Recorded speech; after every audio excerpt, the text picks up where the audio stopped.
High voltage sign, one swing of a hammer, and an empire built on blood and iron nearly collapsed forever. In the freezing winter of 1858, deep inside the roaring furnaces of Birmingham, Alabama, a sound ripped through the night that no one could ever forget. A 20-pound sledgehammer came crashing down, splitting a man's skull wide open, echoing through the ironworks like a church bell announcing death itself. 17 men stood frozen, their eyes wide, their hearts pounding. What they heard wasn't just the sickening crack of bone. It was the sound of history itself breaking apart. But here's the twist, this wasn't just murder. This was the spark of a conspiracy so massive, so dangerous, that the city's most powerful men would spend decades trying to bury it, literally, under molten iron and choking industrial smoke. And at the center of it all? One man. Brutus Caldwell. A slave who, for 13 years, had never lifted a hand in violence. Until that night. Until something inside him snapped so hard that witnesses swore they could hear bones shattering from 50 yards away, even over the roar of the furnaces. The blood poured so fast, it hissed and steamed the second it touched the blazing hot foundry floor, a sound like snakes writhing and dying in fire. The men around him knew instantly, this was no ordinary killing. This was the beginning of something they weren't supposed to see. Because what Brutus uncovered wasn't just his master's skull, it was a secret buried in iron, smoke, and human suffering. A secret so big that if you walk away right now, you'll miss the moment where everything changes. And before I take you deeper into Brutus Caldwell's story, into the hidden empire of Birmingham, where men traded human flesh like iron ore and where progress was forged on the backs of the damned, I need you to do one thing. Smash that subscribe button and hit the bell. Because stories like this don't vanish by accident. They are buried. By men with power. By men who knew the truth was too explosive to survive. Now, I want you to tell me in the comments, where are you watching this from? Because Birmingham's secret could have been your city's secret. This story isn't just Alabama's. It's America's. And the wildest part? Birmingham wasn't even founded until 1871. So how did a murder in 1858 expose a conspiracy tied to a city that technically didn't even exist yet? That's the question. And the answer? Is darker than the furnaces themselves. High voltage sign, before Birmingham was even born, its foundations were soaked in blood and fire. 1858. 1. What would one day become Birmingham was nothing but scattered mining camps, ironworks, and smoke-filled valleys. But beneath the soil of Jefferson County lay a secret so dangerous it would turn this wilderness into an empire of fire, and a graveyard for countless souls. 2.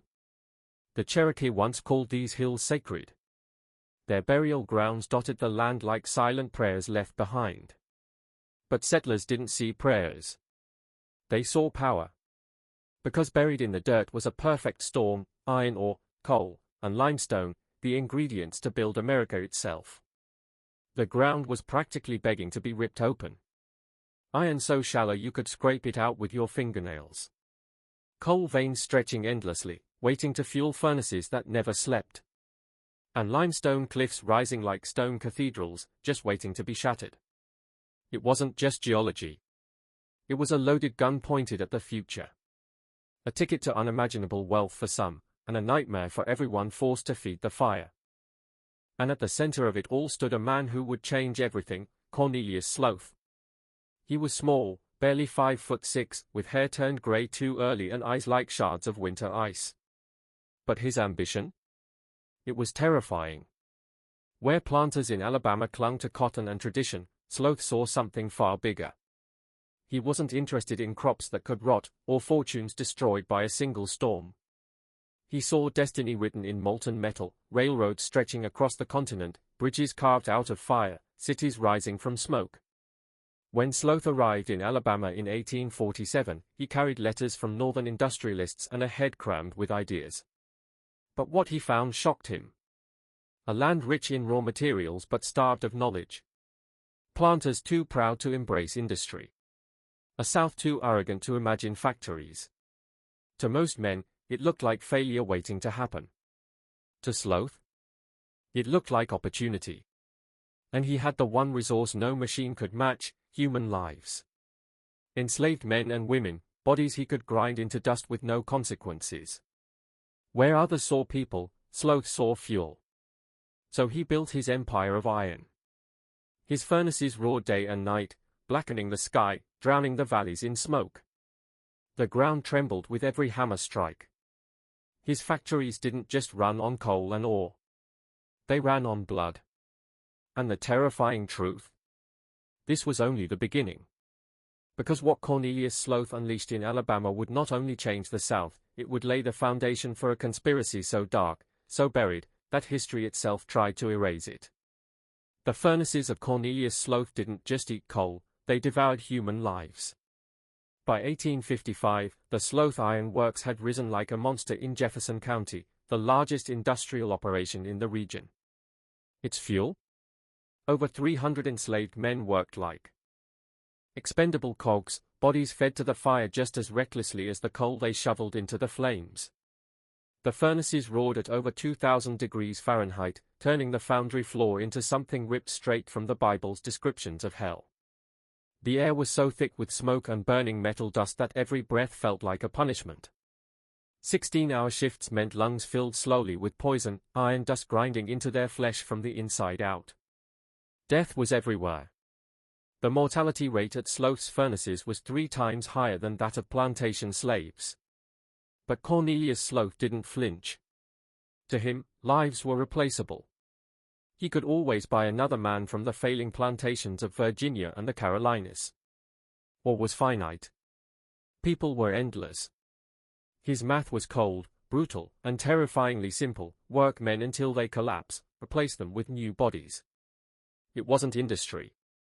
It was slaughter by calculation. And then came Brutus Caldwell.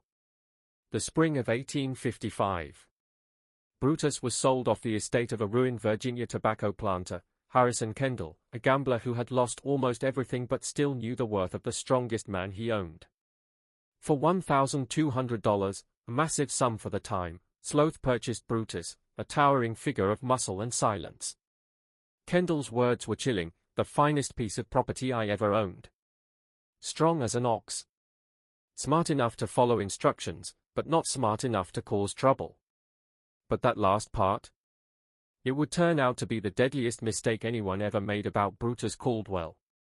At 28 years old, Brutus was a giant.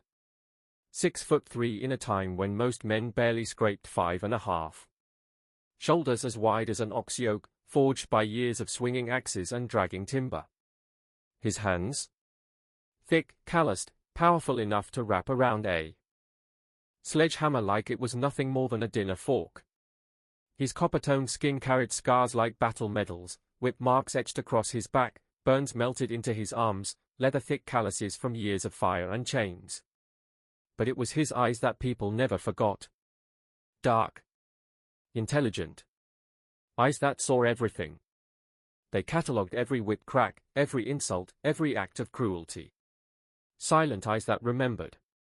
Silent eyes that waited. And no one in 1855 could have guessed that those eyes would one day witness the moment that shattered Birmingham's foundations forever. Brutus Caldwell wasn't just surviving. He was counting. Every insult. Every lash. Every drop of blood spilled in the furnaces of Cornelius Sloth was being tallied up inside him, like an accountant of vengeance, and one day, that debt was going to come due. Unlike most slaves, who learned to shrink into shadows to avoid notice, Brutus stood tall. Silent. Measured. His presence commanded attention, even from men who saw him as nothing more than property. When he spoke, which was rare, his voice was deep and deliberate, every word sharp as a blade. But inside Sloth's iron empire, dignity came at a deadly price. This was not a plantation. This was a machine built to break men. 16-hour shifts. Furnaces glowing like portals to hell. Iron dust blackening lungs until every breath rattled like death itself.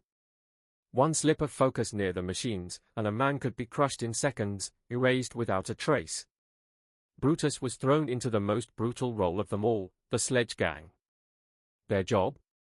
Smash giant slabs of iron ore with 20-pound hammers, reducing mountains to gravel before feeding the beasts of fire.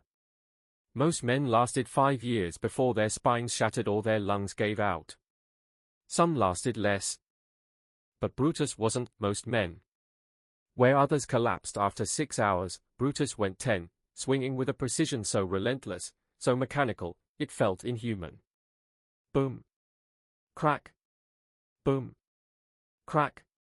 His hammer became the heartbeat of the foundry. Other men synchronized their work to his rhythm, clinging to it like a lifeline in the chaos of smoke and fire. But here's the part no one knew: every swing was practice. Every blow of that 20-pound hammer wasn't just breaking ore. It was sharpening Brutus into a weapon. Boom. Crack. Training. Boom. Crack. Waiting. Because Brutus Caldwell wasn't going to die in Sloth's furnace. He was planning something so explosive, so unthinkable, it would shake the iron empire of Birmingham to its very core. And the only question left was this: when that hammer finally fell, would it destroy one man, or an entire kingdom built on blood and fire? The hammer wasn't just a tool anymore. It was about to become the instrument of terrible justice. And the first warning sign? It didn't come from Brutus. It came from the people around him. The slaves at Sloth Iron Works, men whose survival depended on noticing the smallest shift in tone, the tiniest flicker of danger. They started seeing cracks in Brutus's routine. For 3 years, he had been a ghost of predictability. Silent. Unshakable. Unchanging. But then, everything began to shift. Brutus, the man who never asked questions, started asking dangerous ones. Which overseer watched which post? Which corners of the foundry were left unguarded? Which escape route snaked through the shadows? These weren't idle curiosities. This was intel. Cold, precise, military-grade reconnaissance. And then came the shadows. Before dawn, figures moved through the trees around the ironworks. Silent visitors no one could identify. They came and went like phantoms, leaving behind things that should not exist in a slave's hands. Sheets of paper covered in strange writing. Brutus studied them by candlelight, before burning them to ash. Small, oil-wrapped packages that clinked with secrets too dangerous to name. And once, a leather pouch. Heavy.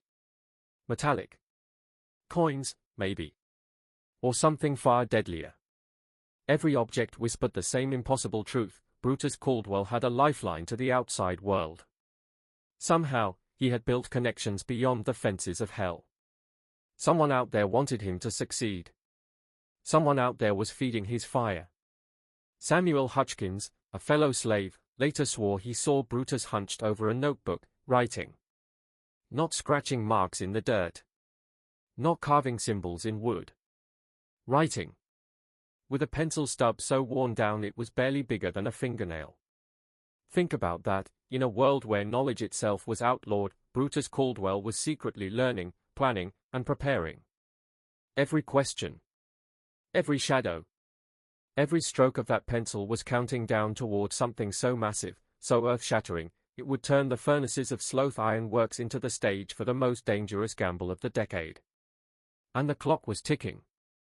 December 15, 1858, the day everything would explode. When Samuel asked about the notebook, Brutus just gave him a quiet smile and said, "A man needs to keep track of things. You never know when records might come in handy." That book, filled with names and numbers so small it looked like ant trails, vanished after the bloodshed. But on that freezing December morning, it was already too late. The plan was in motion. December 15, 1858. The day the furnaces of hell would finally burn for something more than iron. The sun rose over Sloth Iron Works, cold and grey, the sky choking with a storm rolling down from the north. Ice glazed every beam, every rail, every rooftop, turning the entire compound into a death trap. Inside? The opposite. The furnaces screamed at full blast, molten fire raging to meet a massive Christmas deadline. The contrast was unbearable. Outside, breath froze in seconds. Inside, the air seared your lungs raw. It was literally, and figuratively, explosive. Men slipped on ice-slick catwalks and plummeted toward vats of liquid fire. Others collapsed from exhaustion, their bodies trampled beneath the stampede of workers who couldn't stop for even 1 second, because stopping meant punishment, and punishment here meant death. And yet, through all that chaos, something else was simmering. A storm far deadlier than ice or fire. At exactly 3:17 p.m., the moment every worker dreaded arrived. Cornelius Sloth's inspection. This was more than routine. It was theater. Power. A daily parade to remind 300 broken men that they were nothing. Sloth didn't just walk the floor, he commanded it. Dressed like a general reviewing troops, silk shirts from France, trousers cut in New Orleans, boots so polished they gleamed even in the furnace glow. His very presence created a ripple of terror. Because when Cornelius Sloth walked the foundry floor, someone always paid the price. But what Sloth didn't know, what no one knew, was that on this day, under these exact conditions, Brutus Caldwell was watching him like a predator tracking prey. The clock was ticking. The storm was building. And every second carried them closer to the moment the empire of iron would finally crack. This was the moment every man on the foundry floor dreaded, when Cornelius Sloth stalked through the furnaces like a king among peasants. He carried his polished hickory walking stick, not because he needed it, but because it was his favorite weapon. He used it the way a judge uses a gavel, to hand down instant punishment. But this inspection was different. Sloth wasn't alone. 2 strangers followed close behind. They were too clean, too polished, their leather portfolios clutched tight like they were here to sign away a fortune, or a life. Nobody knew if they were buyers, inspectors, or something even darker. Their presence turned the air electric. Workers whispered, fear spreading like wildfire. And then, boom, the moment began. 17 men would later swear they saw it with their own eyes, but their stories were so twisted and chaotic that investigators spent months trying to stitch them into one timeline. Here's what we do know. Sloth stood near Furnace 3, his voice slicing through the roar of fire and metal as he tore into Samuel, accusing him of moving too slow. The crack of his walking stick against Samuel's arm echoed like a gunshot. Samuel staggered. The crowd froze. And then, out of nowhere, Brutus Caldwell moved. The man who had swung his hammer for years in the same merciless rhythm suddenly broke pattern. At 3:15 p.m., the heartbeat of the foundry skipped. Brutus set down his oar, gripped his 20-pound sledgehammer, and began walking. Not rushing. Not stumbling. Walking. Calm. Deliberate. Inevitable. Witnesses said the stillness in his movements was scarier than a scream. Every step closer felt like a countdown ticking toward disaster. 5 steps. 4. 3. The workers wanted to move, to scream, to stop what was coming, but disbelief chained them to the floor. And then his voice cut through the inferno. Mr. Sloth. Clear. Deep. Respectful. Almost polite. Like a servant speaking to a master. Every head turned. The furnaces roared. Sparks danced in the air. And yet, in that instant, everything went silent. I got something for you, sir. Sloth spun around. And for the first time anyone could remember, they saw it, real fear. Not annoyance. Not rage. Fear. His pale face drained of blood, his walking stick trembling like a man twice his age. He recognized something no one else had ever dared bring to him before. Death. And it was walking straight at him. What do you want? Sloth finally stammered. His voice cracked. His empire shook. And what happened next would turn the furnaces of Birmingham into the stage for one of the most shocking acts of vengeance in American history. Fireboom, the master of the foundry, Cornelius Sloth, tries to command control, but his voice cracks like a child's. The king of this iron empire is trembling. And the countdown to his annihilation has already begun. Brutus steps forward. Both hands grip the sledgehammer, 20 pounds of forged steel glowing red in the furnace light. For one terrifying second, it doesn't look like a hammer anymore. It looks like the devil's own fire. Witnesses swear Brutus grew taller, stronger, as if thousands of enslaved souls were flooding into his body, ready to strike through him. Justice. One word. A death sentence. Then, impact. The hammer crashes down. The sound isn't just a crack, it's a detonation, echoing through the foundry like thunder. Sloth's body collapses to the floor. But Brutus isn't finished. He raises the hammer again. And again. And again. Second blow. Third blow. Fourth blow. Each one louder, bloodier, more final than the last. Skulls don't just break, they explode. Blood splashes, bone crunches, flesh sizzles against molten iron. Men gag, some vomit. No one moves. No one dares. By the time it's over, Cornelius Sloth's head is gone, nothing but steam and a sizzling pool of blood spreading across the burning floor. The stench of cooked flesh fills the air, choking everyone who breathes it. Brutus sets the hammer down. Calm. Unshaken. He scans the circle of horrified faces. Then says in the exact same steady tone he'd always used when addressing white men. Somebody better send for the sheriff. I'll be waiting right here. The room freezes. He isn't running. He isn't begging.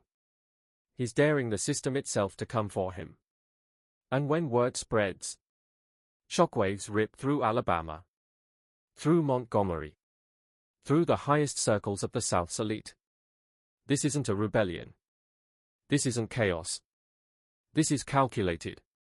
One man just shattered the very foundation their world was built on, and everyone knows it.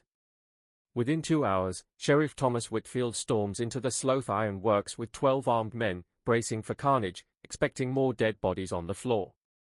But what they found instead changed everything. And here's the thing, the craziest twist. You haven't even heard it yet. High voltage sighing. When the sheriff burst into the foundry, he expected chaos, fire, and bloodshed. But what he found was something far more terrifying: perfect order. Every furnace roared. Every hammer struck iron. The slaves worked their stations like nothing had happened. And yet, on the floor by Furnace 3, blood still steamed where Cornelius Sloth's skull had been obliterated just hours earlier. And there sat Brutus Caldwell. Calm. Immovable. Like a mountain.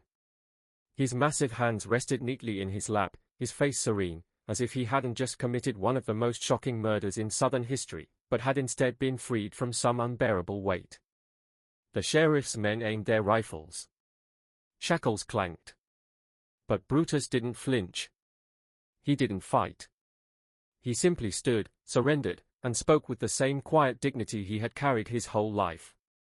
I killed Cornelius Sloth. I did it deliberately. And I'd do it again. I've got no regrets.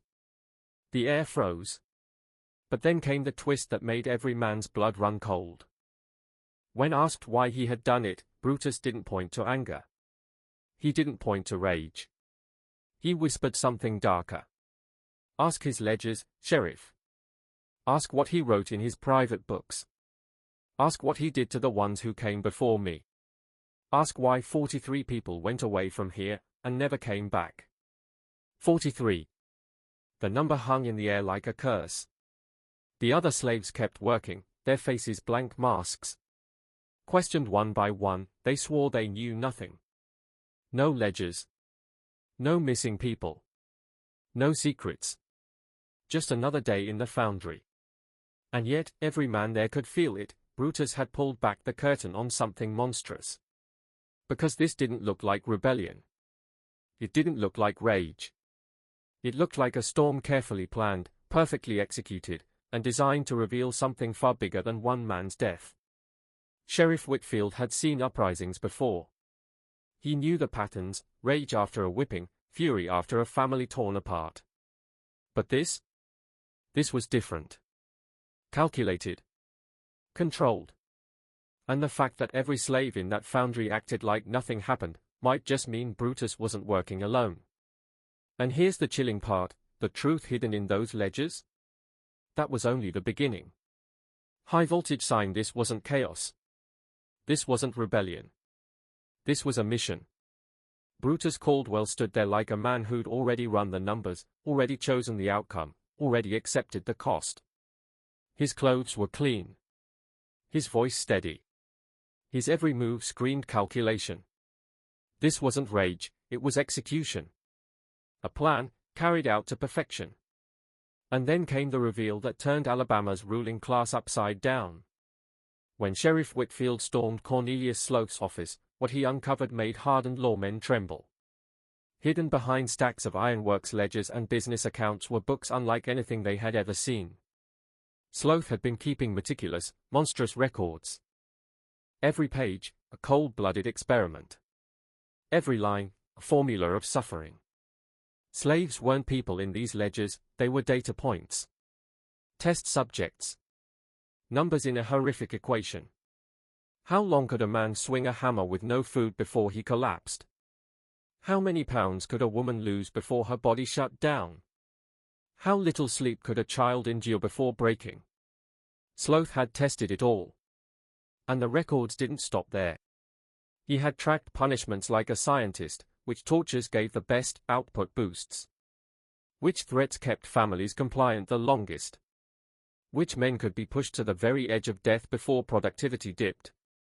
It wasn't slavery anymore. It was something darker, industrialized misery, optimized cruelty.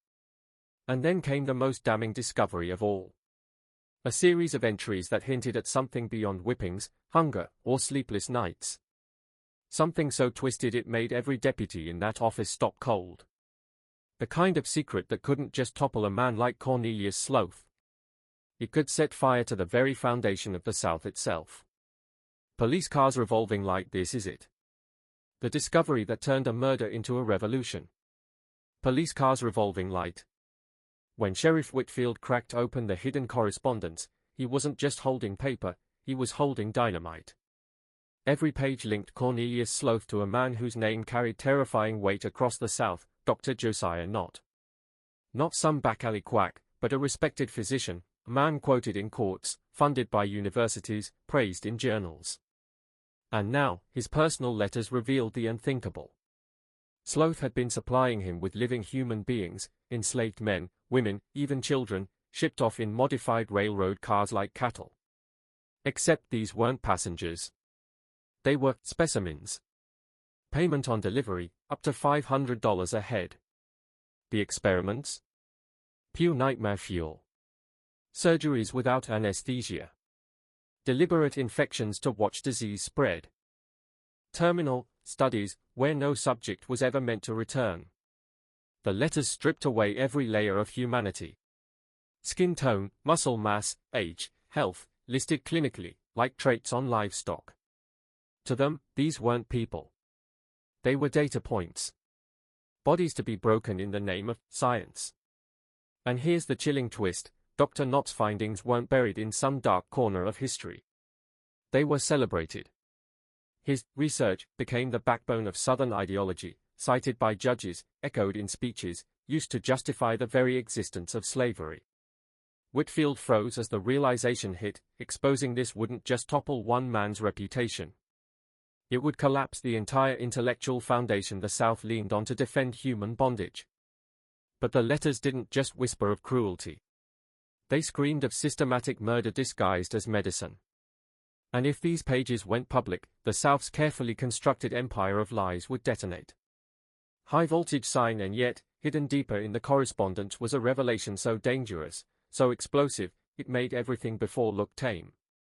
A secret that would force even the most powerful men in the South to do the unthinkable, cover it up at all costs. Police cars revolving like this was the moment everything should have ended, but instead, it detonated into something even bigger. Police cars revolving light. Sheriff Whitfield held in his hands the power to rewrite history. The ledgers, the letters, the cold-blooded evidence of human beings butchered in the name of science. He knew exactly what it meant. If the truth got out, the South's entire defense of slavery would collapse overnight. Politicians, judges, doctors, planters, all of them exposed as conspirators in a machine of death. And right then, Whitfield made a choice that would haunt him for the rest of his life. He torched the trail. He told his men they had found nothing. He ordered the ledgers destroyed. And with one stroke of his pen, he rewrote the official record: Cornelius Sloth, killed by Brutus Caldwell in a workplace dispute. Nothing more. Case closed. Or so it seemed. But Whitfield wasn't entirely corrupt. He was torn, split between his oath to justice and his fear of blowing up the world he lived in. So instead of burning everything, he made a move that would come back decades later like a ticking time bomb. He kept copies. The worst of the worst. The pages that proved 43 human beings had lived, suffered, and died in agony. He stuffed them in a tin box and buried it beneath his own floorboards. Why? He told himself it was for some future reckoning, when the truth could finally be told. But deep down, it was simpler. He couldn't stomach erasing those lives completely. He couldn't let their screams vanish without leaving a trace. And then, the trial. January 18, 1859. Jefferson County Courthouse. A brick temple with white columns meant to scream, justice, but in reality, it was nothing more than theater. Everyone knew the script. A slave who killed his master would hang. End of story. Except this time, it wasn't that simple. What should have been a one-day formality suddenly cracked open into something far more dangerous. Secrets that Alabama's most powerful men had spent their lives burying were now at risk of spilling into the open. And the reason? One man. Benjamin Carver. High voltage sign, and when he stepped into that courtroom, the trial of Brutus Caldwell transformed from a guaranteed execution into a showdown that could torch the very foundations of the South. Police cars revolving like this was supposed to be just another execution. A formality. A doomed man, a quick trial, and a rope. Police cars revolving light. But then Benjamin Carver walked in, and everything changed. He was only 26. Fresh out of Harvard. A minister's son who grew up in Alabama, but returned from Boston carrying ideas like dynamite, justice, human dignity, constitutional rights. Dangerous words in a courthouse built to protect slavery. Carver wasn't supposed to fight. Court-appointed lawyers for slaves never did. Their job was simple: show up, offer a half-hearted plea, and clear the way for the hanging. Get paid, move on. No risks. No battles. But Carver? He was different. He still believed the law could be a weapon for justice, not just a shield for power. And when they handed him the Brutus Caldwell case, he didn't see a lost cause, he saw an opportunity to push the system until it cracked. And that's when the countdown began. Instead of meeting Brutus minutes before trial like every other lawyer, Carver went further. He visited him. Again. And again. Sitting in the cold of Jefferson County Jail, inside the suffocating walls of solitary confinement, Carver listened. Hours at a time. He didn't just take notes, he dug, pulled, uncovered piece by piece a story that would flip this entire trial upside down. Because Brutus Caldwell wasn't just a murderer. He was a messenger. And his story carried secrets powerful enough to burn Alabama's foundation to the ground. Every minute Carver spent with him was another step into quicksand. The deeper he went, the more impossible it became to climb back out. This wasn't going to be the routine defense everyone expected. This was about to be a collision course with the most powerful men in the South. And Carver had no idea how explosive the truth he was about to unleash really was. High voltage sign: what he uncovered inside those jailhouse conversations would turn the trial of Brutus Caldwell into the most dangerous courtroom showdown Alabama had ever seen. Fire, imagine this, a doomed slave on death row, but instead of begging for mercy, he drops a bombshell so explosive it could shatter the foundation of slavery itself. Fire. Inside the suffocating walls of Jefferson County Jail, Benjamin Carver leaned in as Brutus Caldwell, calm, defiant, unbroken, began to speak. And what Carver heard was nothing like the simple murder case he thought he was defending. Brutus wasn't illiterate like the system assumed. He could read. He could write. And for over a decade, He carried a secret more dangerous than any weapon, a hidden journal. Sewn into the lining of his dead father's coat, written in a microscopic hand on scraps of stolen paper, Brutus had built a parallel record book of every atrocity at the Sloth Iron Works. Names, dates, tortures, shipments. A catalogue of nightmares no court in Alabama would ever admit existed. These weren't just random notes. They were the victim's perspective, countering the cold, clinical ledgers Sheriff Whitfield had hidden away.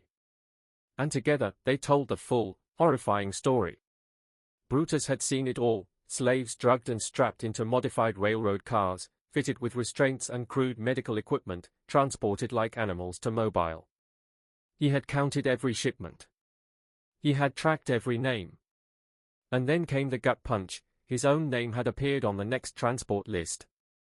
December 20, 1858. Just 5 days after the night he killed Cornelius Sloth. "I wasn't murdering my master, Mr. Carver," Brutus said, voice steady, eyes burning with conviction.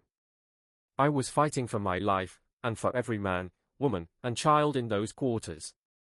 Sloth was feeding us to that doctor one by one, like a farmer tossing chickens to a fox. And if I didn't stop him, no one would.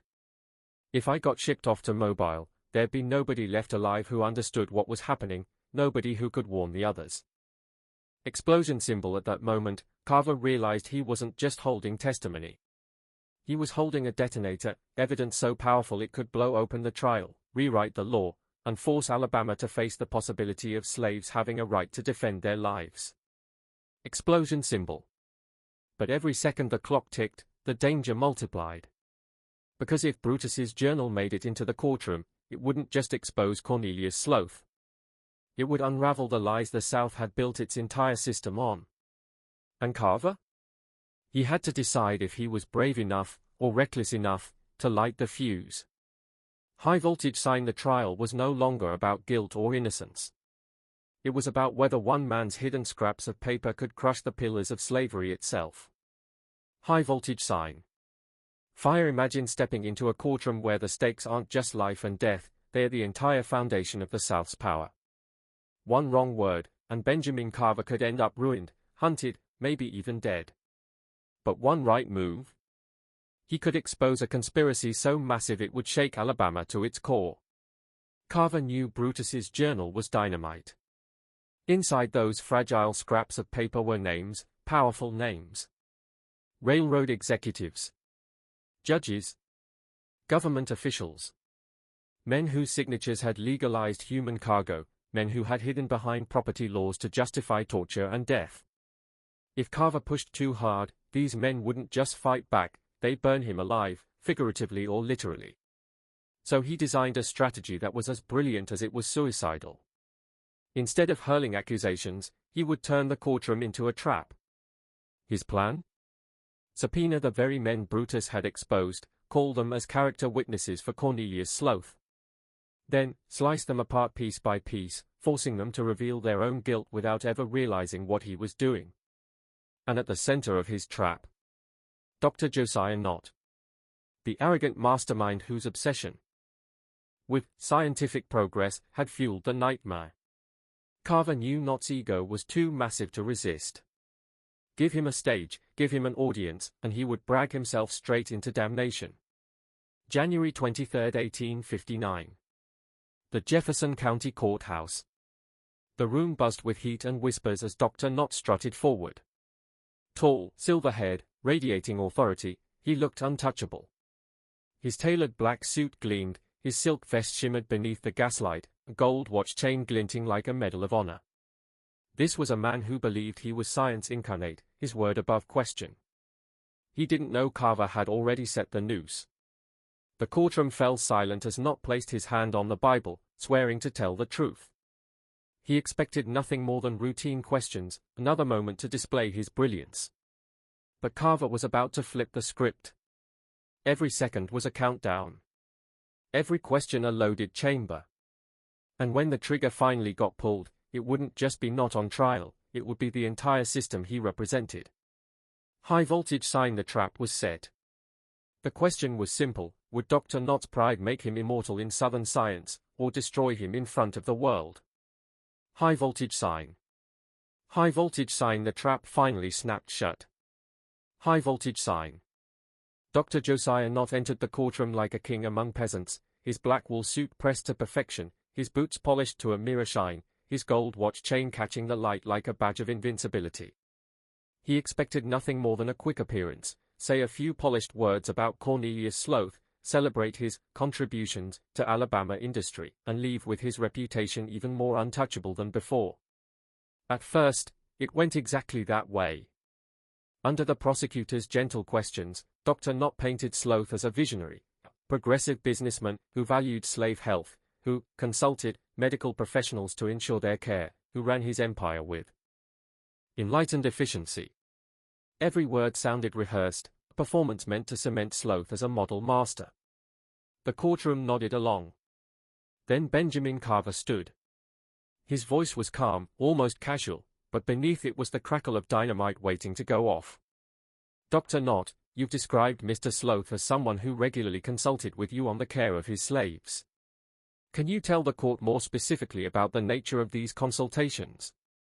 The question was a scalpel, disguised as a handshake. Dr. Nott smirked, unaware of the blade beneath. His ego inflated with every syllable. Here was his chance to lecture, to educate the courtroom on his genius. He leaned forward, slipping into the polished tone of a professor. He spoke of new techniques in anatomy and physiology.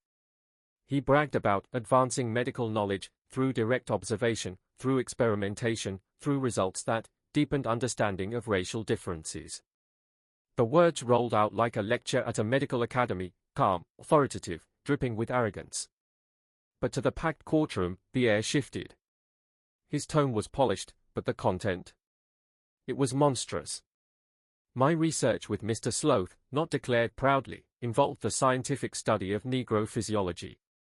We investigated pain tolerance, recovery rates from procedures, the effects of various working conditions on physical performance.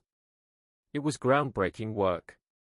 Work that has already been published in respected medical journals. The crowd murmured, uneasy. Carver stayed perfectly still, letting the silence tighten like a rope around Nott's neck. Then, another seemingly innocent question, sharp as a dagger hidden in silk. And these procedures, doctor, would you describe them as treatments designed for healing, or experiments designed for discovery? The question hung like a guillotine, seconds before the blade dropped. Nott, blind to the danger, smiled as if lecturing wide-eyed students. He didn't realize Carver had just pushed him to the cliff's edge, and the next words out of his mouth could blow the entire courtroom sky high. High voltage sign. The noose was tightening. The crowd leaned in. And everyone knew, the next sentence could change everything. High voltage sign. High voltage sign. The courtroom turned into a live execution stage, only the condemned man didn't even realize he'd walked into the noose. High voltage sign. Carver's voice was cool, almost bored, as he pushed forward. Doctor, can you tell the court more about these procedures you've mentioned? What specific techniques did you develop? Nott's eyes lit up. His arrogance was bottomless. He leaned in, savoring every syllable like a professor unveiling genius. I developed pioneering techniques for amputation without anesthesia, he announced proudly, his tone almost celebratory. My research proved that the Negro Constitution responds differently to pain than the white Constitution. I was able to perform procedures that would have been impossible with white subjects. The words detonated like bombs. The courtroom froze. Faces paled. Every breath was a gasp swallowed in horror. But Carver didn't stop. He struck again. And these subjects, doctor? Where exactly did they come from? Nott smiled, as if the question were beneath him. Mr. Sloth provided specimens of exceptional quality. His iron workers were already conditioned to physical stress, making them ideal for endurance testing. I compensated him fairly for each specimen, and he guaranteed delivery in prime condition. High voltage sign specimen. High voltage sign. The word exploded through the chamber like a gunshot. A single word that ripped the mask off everything Nott thought he was protecting. Even in a society steeped in slavery, there were boundaries, and with one word, Dr. Josiah Nott had shattered them. The silence that followed was deafening. Jurors stared, unable to comprehend. Even the prosecutor shifted uncomfortably. Carver had done the unthinkable. He'd forced a titan to destroy himself, one arrogant sentence at a time. By all logic, that should have been the end. Brutus should have walked free. The truth was out, etched into the record by Nott's own mouth. But within hours, Carver learned the truth. Alabama wasn't just fighting to save Cornelius Sloth's legacy. Entire institutions were on the line. Judge Samuel Crawford abruptly called recess and summoned both attorneys to his chambers. When Carver entered, the air was heavier than lead. Waiting for him were not just the prosecutor, but two men in immaculate suits, dripping with wealth and power. They didn't need introductions. Their silence screamed it. But then they spoke, calm, deliberate, lethal. "We represent the Montgomery Railroad Company and the Alabama Medical Society." Judge Crawford leaned forward, his voice like iron. "Son, you've made your point. You've shown provocation. But if you continue down this road, you won't just destroy one man, you'll tear apart institutions this state depends on." High voltage sign. The trap had sprung in reverse. High voltage sign. Carver had thought the truth would set Brutus free. Instead, the truth had awakened powers far larger, far darker, than he ever imagined. And now, the real trial was only beginning. That night, the war moved into the shadows. Carver's office was ripped apart, books scattered, drawers pulled, the safe split wide open like a chest cavity. And worst of all? Brutus's journal, the only physical proof of the horrors at Sloth's foundry, was gone. But arrogance breeds mistakes. The intruders overlooked one thing. Hidden in plain sight, tucked behind the glass of Carver's law diploma, were transcripts, his secret weapon. The words that could still burn the guilty alive. Scales # January 25, 1859. Jefferson County Courthouse. The scene looked less like a trial and more like an execution chamber. The aisles jammed with bodies, the gallery spilling into the hallway, every person there because rumors whispered that today, something unthinkable would happen. The air was thick, sweat, smoke, and fear mingling into something suffocating. All eyes fixed on Benjamin Carver. A young lawyer already branded a heretic simply for defending a slave. But instead of the cold, methodical arguments everyone expected, Carver stepped forward and dropped a bomb. "Gentlemen of the jury," his voice cut like a blade, sharp and deliberate. "I want you to imagine your son, your brother, your father, sold to a man who treated human beings like rats in a laboratory. I want you to imagine that this man had already fed 43 souls into the hands of a doctor who cut them open while they were still alive, studying their screams like a scientist studies birdsong." The room shifted, men froze, women gasped. And now imagine, your loved one was next. 5 days from now. Shipped away, carved apart. What would you do? The prosecution snapped up instantly. "Objection." Judge Crawford slammed his gavel, his voice trembling with more anger than control. "Sustained." But it was too late. Carver's words didn't just hang in the air, they lodged like a nail in the skull of every man in that room. He had detonated a truth so raw, so personal, that no ruling could contain it. Carver had broken every rule of law, every chain of courtroom decorum. But for the first time in Alabama's history, an enslaved man's voice was echoing through the chamber, carried by a lawyer who refused to let it die. The trial was no longer about law. It was about conscience. And conscience is the one thing no jury can silence. Carver had done the impossible. With one forbidden question, he forced the jury to stare into the abyss. Explosion symbol: when does murder become self-defense? Explosion symbol: when does survival outweigh the law of chains and whips? And from that moment, the trial transformed. What followed was nothing less than the systematic demolition of a conspiracy so vast, so grotesque, that Alabama's courtrooms had never seen anything like it. Despite the burglary, despite the stolen journal, despite the suffocating pressure from the state's most powerful men, Carver still had weapons left. He began unleashing them. Railroad workers took the stand. Ordinary men who remembered loading strange, modified cars, outfitted not for passengers, but for prisoners. Shackles. Restraints. Medical rigs bolted to the walls. Scroll government clerks testified next. Men who admitted, under oath, that they'd stamped shipping permits for medical specimens, without ever asking what those specimens were. And then the insiders, former assistants of Dr. Josiah Nott himself, who described, with shaking voices, the things they had been ordered to do, the experiments they had refused to finish. Piece by piece, the mask was ripped off.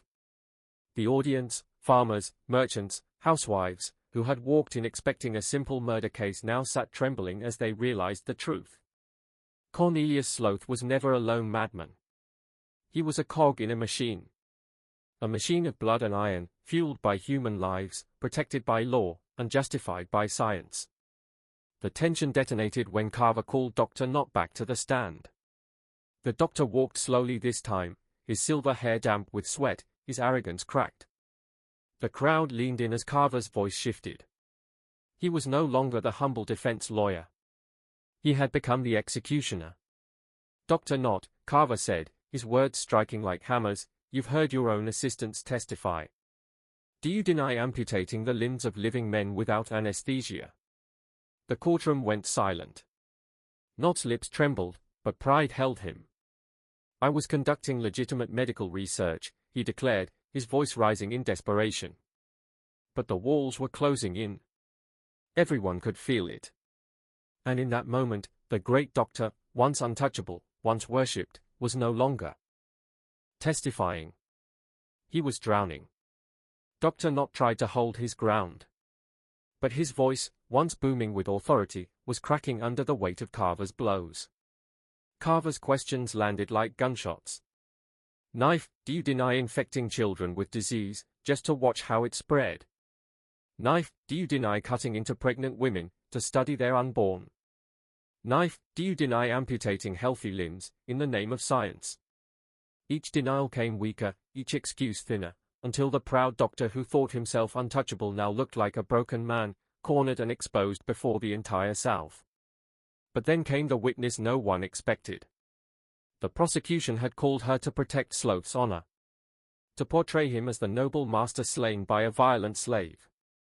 Instead, Martha Sloth, Cornelius's widow, became the torpedo that sank her husband's legacy. Carver's voice softened. The courtroom leaned forward. Mrs. Sloth, can you tell us about your husband in those final months? Martha, a frail, pale woman in black, her hands trembling as she clutched a handkerchief, looked up with tear-filled eyes. He changed, she whispered. The silence was suffocating. He had nightmares. Terrible nightmares. He'd wake up screaming about sounds, horrible sounds he said he couldn't escape. Carver leaned in. What kind of sounds, Mrs. Sloth? Her voice cracked. The sounds of people, when they realized what was going to happen to them. Begging. Crying. Praying. He said he heard them every night. Jurors shifted uncomfortably, their faces pale. Did he regret his business activities? Carver pressed gently. The widow nodded through tears. He kept a pistol by the bed. Said the ones he'd sent away would come back for him. He barely ate. Barely slept. He would sit for hours at his desk, writing letters he never sent, talking about getting out before it was too late. And in that moment, the jury didn't just see Cornelius Sloth the industrialist. They saw Cornelius Sloth the haunted man.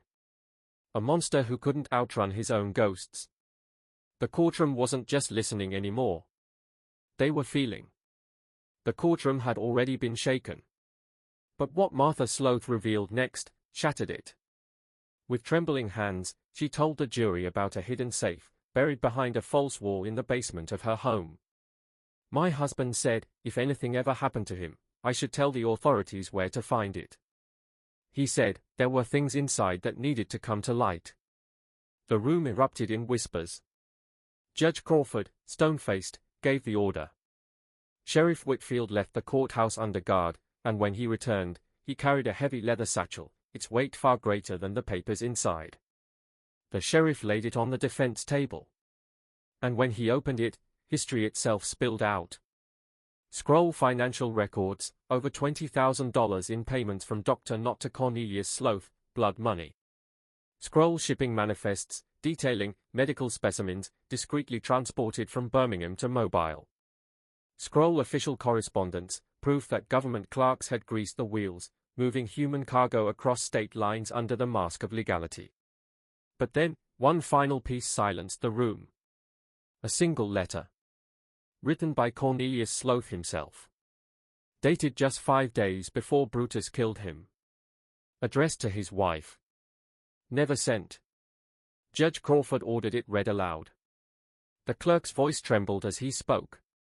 My dearest Martha, I can no longer continue with the arrangements I have made with Dr. Nat and his associates. The money has been good, better than I ever dreamed possible, but the cost to my soul, and my sanity, has become unbearable. I know what we are doing is wrong. Not just morally, but in the eyes of God. And I fear divine justice will soon catch up with us all. The courtroom was frozen. And then came the line that changed everything. The big one, Brutus, has been watching me. Watching with those dark eyes of his. I swear he knows exactly what I've been doing to his people. There is an intelligence there that frightens me. A patience that suggests he is planning something. Every juror sat rigid. Every spectator held their breath. Because in his own handwriting, Cornelius Sloth had confirmed it. This wasn't just murder. This was self-defense against a monster of science and greed. The courtroom fell silent as the clerk finished reading Cornelius Sloth's final, desperate confession. And then, it happened.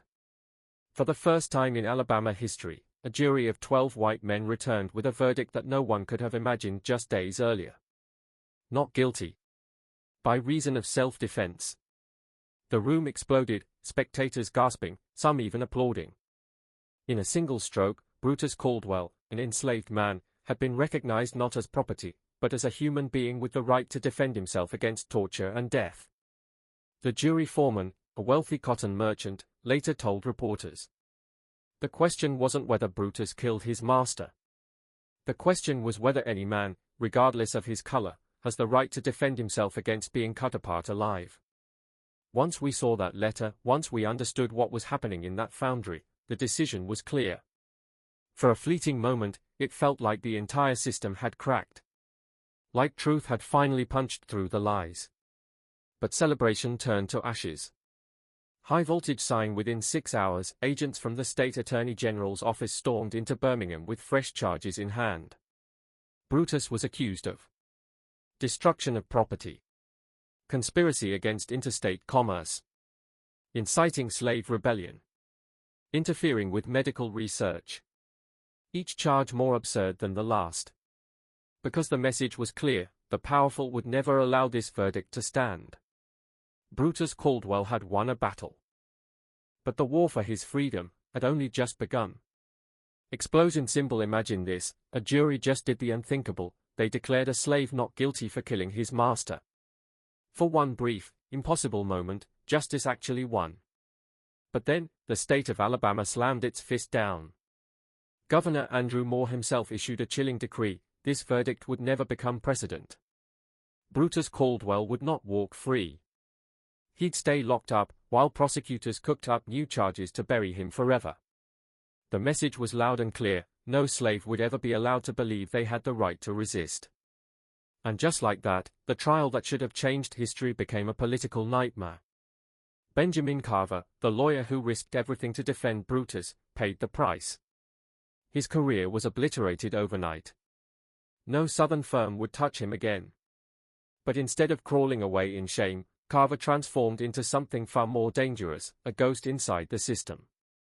By day, a disgraced lawyer. By night, an operative for the Underground Railroad. Using his insider knowledge of Southern law, he guided escapees through the legal traps designed to drag them back into chains.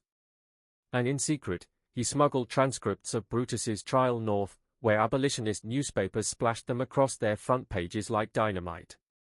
Suddenly, the horrors revealed in that Alabama courtroom weren't just whispers in the dark. They were headlines in Boston, New York, and Philadelphia. And those headlines poured gasoline on the political fire already pushing America toward civil war. Meanwhile, Dr. Josiah Nott, the monster who had orchestrated human experiments disguised as medical research, vanished from Alabama within a week. His flight was an admission of guilt so loud, even his peers couldn't ignore it.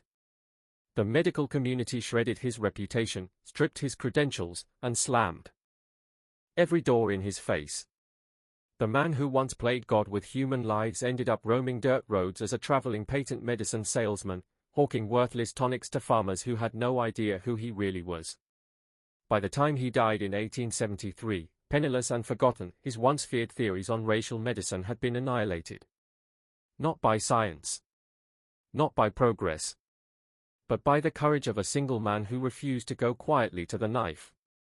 And as for the Sloth Iron Works, the furnaces kept burning, but the place was never the same. Workers whispered about curses.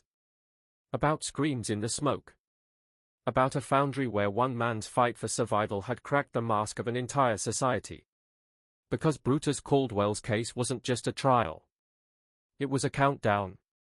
A ticking clock toward the war that would rip America apart. And when the first shots of the Civil War were fired just 2 years later, echoes of that Birmingham courtroom still rang in the air, proof that one enslaved man's act of defiance had already changed history forever. Explosion symbol, this was only the beginning. Fire, what if I told you the hammer never stopped swinging? Even after the Civil War. Even after the furnaces cooled. Even after Brutus Caldwell himself was long gone.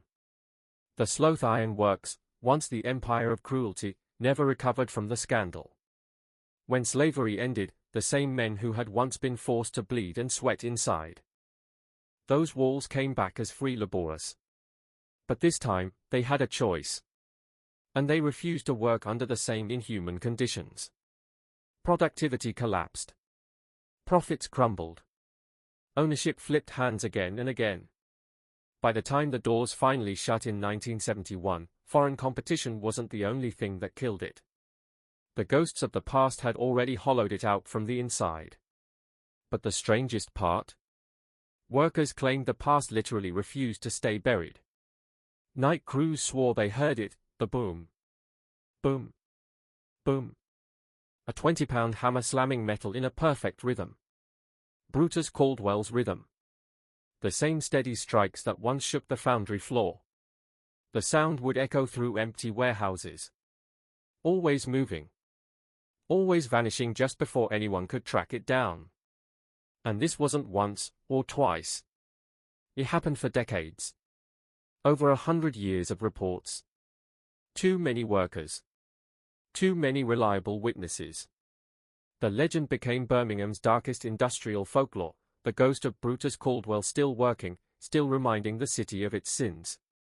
But here's the real twist, Brutus wasn't a ghost. Not yet. He lived another 37 years after that infamous trial. The state made sure of it. Every time his sentence neared its end, new charges appeared, new tricks to keep him chained inside Alabama's prisons. But if they thought iron bars could break him, they were dead wrong. Inside those prisons, Brutus became more dangerous than ever. A teacher. A leader. A secret architect of resistance. He built hidden schools in the darkest corners of the penitentiary, teaching men who weren't even allowed to read how to master the written word. And those men wrote. They documented everything, the lies of sharecropping, the brutality of convict leasing, the endless cycle of bondage that replaced slavery's chains with new ones. His letters, smuggled out by sympathetic guards and ministers, carried his fire beyond the prison walls. They became roadmaps, survival guides, messages of hope passed through black communities across the South. Every page, every word, written in the same steady hand that once kept records of Sloth's human experiments. The hammer had changed forms. No longer steel against steel. Now it was ink against paper. Truth against lies. And that sound? That echo? Maybe it wasn't a haunting after all. Maybe it was a reminder that Brutus Caldwell never stopped fighting. And that the system he struck against is still ringing with the force of his blows. High voltage sign. The question is, do you hear the hammer too? Fire. Imagine surviving nearly 40 years locked in chains, fighting a system designed to erase you. That was Brutus Caldwell's life. And when he finally drew his last breath on November 15, 1896, at 69 years old, his funeral wasn't quiet. It was thunderous. Hundreds came, men, women, former prisoners, abolitionists, all touched by the fire he carried, even behind prison bars. His last words? Pure defiance. I did what I had to do, and I'd do it again. The only thing I regret is that I couldn't save the others who went before me. But the state wasn't done with him, even in death. They tried to bury the truth of the slave experiments he fought to expose. Officials destroyed records. Medical schools scrubbed their reputations. Railroad companies erased their tracks. For nearly a century, the secret almost vanished. Almost. Explosion symbol. Then came 1987. Renovation workers tore up the kitchen floorboards of Sheriff Thomas Whitfield's old house and uncovered a rusted tin box. Inside? A time bomb. Ledgers. Letters. Financial records. Every dirty secret Cornelius Sloth had tried to hide. Documents proving, beyond any doubt, that the experiments were real, and that powerful men had built an empire of blood behind locked doors. Those papers now sit inside the Alabama Department of Archives. But they aren't just records. They are proof. Proof that history's darkest crimes weren't carried out by monsters in the shadows, but by ordinary men in daylight, telling themselves they were serving a greater good. And here's the question you need to ask yourself right now: was Brutus Caldwell a murderer, or a hero who struck back against a machine of horror? Could something like this ever happen again, hidden behind bureaucracy, profit, and progress? Or have we really learned from history, or are we still blind to the same dangers today? High voltage sign. Drop your answer in the comments, because this is where the story stops being history and starts being a mirror. If you want more stories like this, the kind that make your skin crawl because they're too close to truth, subscribe, smash that notification bell, and share this with someone who thinks the past can't come back to haunt us. Because the scariest stories aren't the ones we invent. They are the ones we almost forgot. I see you in the next video.